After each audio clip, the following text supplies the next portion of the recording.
आचार्य जी, अध्यापकगण और मेरे प्यारे सहपाठियों, मेरा नाम रितिका विश्वाल है। मैं कक्षा 4 की छात्रा हूँ। आज मैं आपके समक्ष एक कहानी प्रस्तुत करने जा रही हूँ। उस कहानी का शीर्षक है घमंडी मोर। एक बार जंगल में एक मोर था। वह बड़ा ही घमंडी था।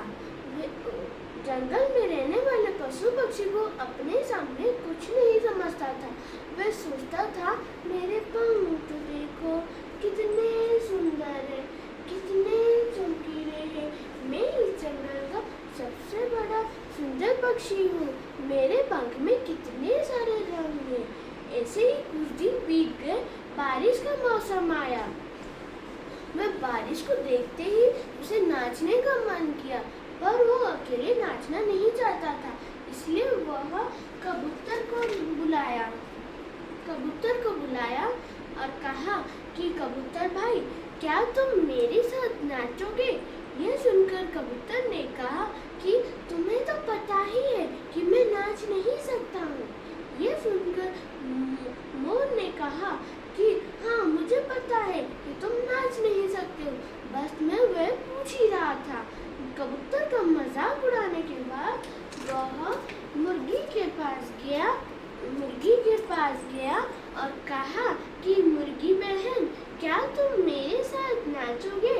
यह सुनकर मुर्गी ने कही कि मुझे पता है कि तुम मेरा मजाक उड़ा रहे हो, इसलिए तुम जाओ यहाँ से, मुझे दाना चुगने जाना है। मोर ये सुनकर वह मन में सोचा कि मैं ही एक ऐसा पक्षी हूँ जो मैं बारिश में नाच सकता हूँ। वह आगे चलते चलते तालाब के किनारे एक सारस को देखा। उसे देखते ही उसने अपना मुंह फैल लिया और कहा कि तुम कितने घेट पक्षी हो, तुम्हारे पास तो कोई रंग नहीं है, तुम कितने खूबसूरत। ये सुनकर सारस ने कहा, हाँ, तुम ठीक कह रहे हो, मेरे पास कोई रंग नहीं है।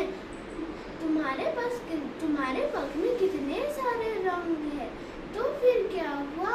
तुम तो अपने पंख से ऊपर उड़ान नहीं उड़ सकती, जबकि मैं अपने पंख से आसमान को छू सकता हूँ। इतना ही कहकर सारस ऊपर उड़ने लगा और आसमान को छू लिया। और मोर उसे देखकर ही शर्मिंदे से देखने लगा और मन में सोचा कि सारस ठीक कह रहा है, इस पंख का क्या फायदा, जबकि मैं इसे उड़ नहीं सकता। तो हम इस कहानी से क्या सीखते